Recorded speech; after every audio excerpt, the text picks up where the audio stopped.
Press the bell icon on YouTube and don't miss another update. Namaskar. Welcome to another episode of Editorial. Before I start, let me wish all my viewers a very, very happy New Year. I hope you have a blessed and peaceful 2020. Now, I have two topics for you today.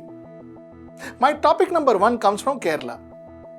You see, the Kerala Assembly passed a resolution to scrap CAA, the Citizenship Amendment Act. They passed a resolution. There was a lot of furore. A lot of people said, how can you pass a resolution like this?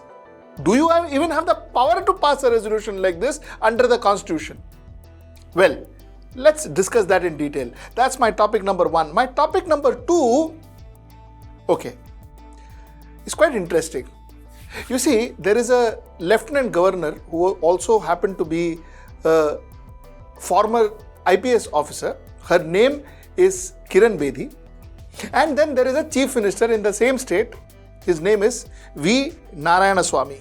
And the state I'm talking to you about is Puducherry. Now, in Puducherry, there is a huge, if I may put it, cat and mouse fight between the governor and the Chief Minister. The governor goes east, the Chief Minister goes west, and currently they have got into another spat. And this time it is for the State Election Commissioner. Let's discuss that story. It's quite interesting. Let's get right into the show. Now, there is a lot of debate going on about the resolution that the Kerala Assembly passed on the 31st of December 2019, last day of previous year. And this resolution was about scrapping the Citizenship Amendment Act. And the resolution was passed unanimously, almost unanimously, except for one BJP MLA, Mr. O. Rajagopal. Except for him, the House passed it unanimously. Both the LDF, which is the left, the communist, and the UDF, which is the Congress combined, both of them passed it. Okay. Now, after that, lot of debate, unexpected. How can a state government pass this kind of a resolution? It's a central government directive. The Lok Sabha has passed it. The Lok Sabha is supposed to, has given a mandate to that. You are supposed to execute it. The state is supposed to execute it. The maximum assembly can do is they can discuss the way the state government's directive can be executed. That's all that an assembly can do. They cannot decide whether a state government, whatever, central government, whatever he has said, we scrap it, nahi karne ka. You can't do all that. So that is not constitutionally correct, is what a lot of constitutional experts say it. So they say that when a higher constitutional body gives a directive, then a lower constitutional body, in this case the assembly, and the larger constitutional body being the Lok Sabha, when a Lok Sabha gives you directives, the Vidhan Sabha or the assembly has no choice but to execute it. Okay. All this is fine. But you know what? One has to understand the actual reason why the Chief Minister of Kerala, first of all, called for a special parliamentary session on the 31st of December and passed this resolution. He had a reason for it. Okay. The reason starts with the governor of that particular state. The governor's name is Arif Mohammad Khan. Now, Arif Mohammad Khan made a statement. In his statement, the governor of Kerala, he made a statement. In his statement, he said, Bhaiya, dekho, the people of Kerala wants CAA. Now, what the Chief Minister wanted to prove to the country and to the world that what the governor is talking is factually incorrect. He wanted to prove the point. How could he prove the point? He could only prove the point by passing a resolution in the assembly where they have the representatives, where people representatives sit.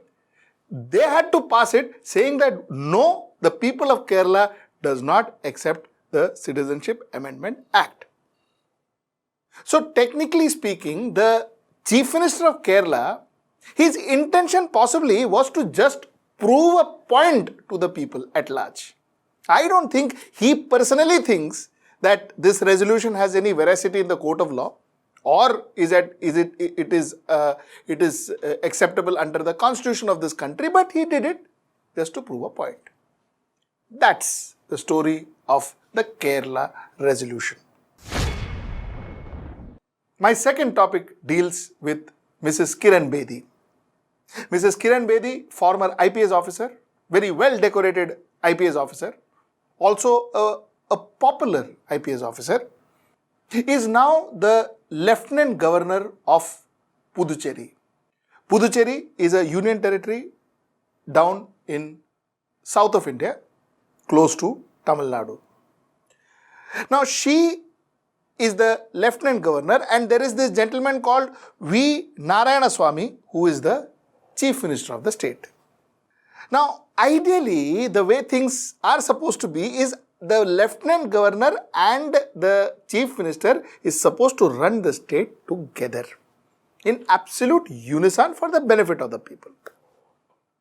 The Chief Minister of a state, mind you, is a people's representative who governs the state. Somewhere down the line, Mrs. Kiran Bedi have not once, but many a times humiliated the Chief Minister of Puducherry. She has been doing some good work. She has been working hard, no doubt about it. Let us also give her the due. She has been working hard, but then, in a democracy, elected representative needs to be given some kind of a respect because they are elected. The people wanted him there. Lieutenant government, people didn't want. The government wanted. Possibly Narendra Modi and Mr. Amit Shah wanted her there, so she is there. Whereas V. Narayanaswamy, the people of Puducherry wanted him there, so he is there. Okay, why am I saying all this? I'll tell you the story. The story is, there is an IAS officer called Mr. T.M. Balakrishnan who was appointed as the Chief Election Commissioner for the state. He was appointed by the Chief Minister of the particular state. Now the Ministry of Home Affairs said, "No, we don't want this guy. We are not very happy with the guy. You should have a selection process, and through a selection process, you should go and hire the Chief Election Commissioner." The Chief Minister said, "No, it is my prerogative. Why should I go through a election process? Why should I go through a selection process? It is my prerogative as the Chief Minister of the state. Every Chief Minister has the prerogative to hire his or her election commissioner. I am hiring mine." The Ministry of Home Affairs said nothing doing. Now, why is this important? This is important because there is a civic body elections that's going to happen in Puducherry. So that is why this particular position is so important. So with that in mind. So now there was a spat. Obviously, Mrs. Kiran Bedi, absolutely like the way she functions, she just scrapped the appointment and she asked the Chief Secretary of the state to go and get a selection panel ready, get a selection committee ready and start the process of selecting a new Chief Election Commissioner. And the spat began. The Chief Minister, Mr. V. Narayanaswamy said, "Her letter is worth nothing, I will put it in the dustbin." She said, "How dare the Chief Minister speaks like this? This is not the way to speak," so on and so forth.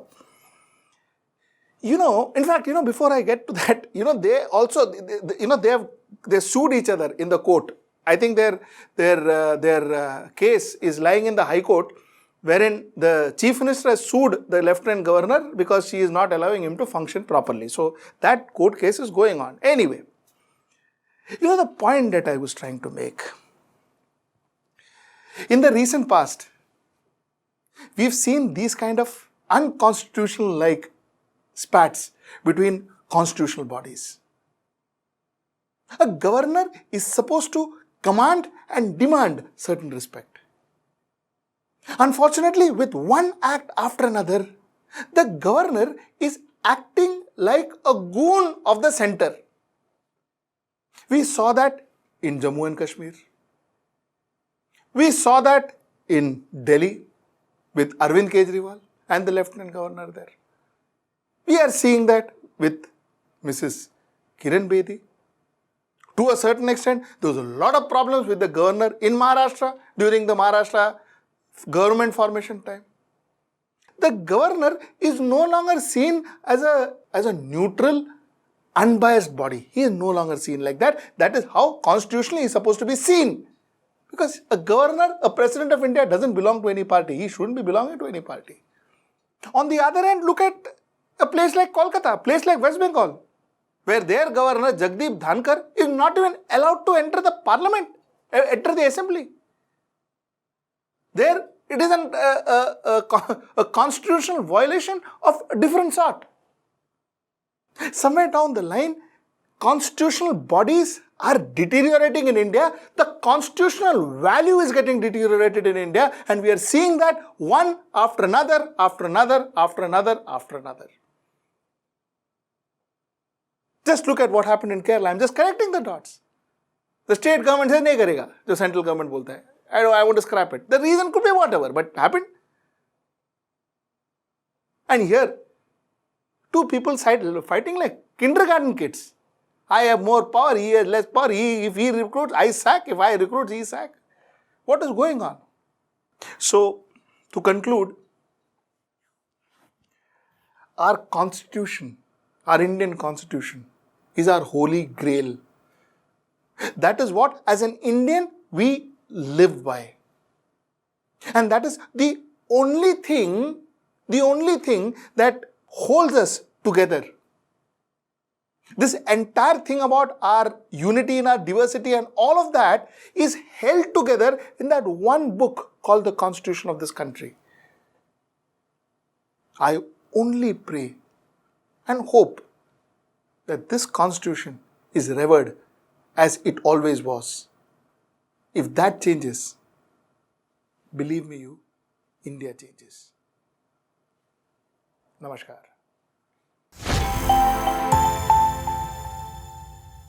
Now be the first to know about the latest updates on our new news app. Go on your Android or iOS, search for HW News Network. Download our app, choose the language you prefer to get updates in, and be up to date with the latest news.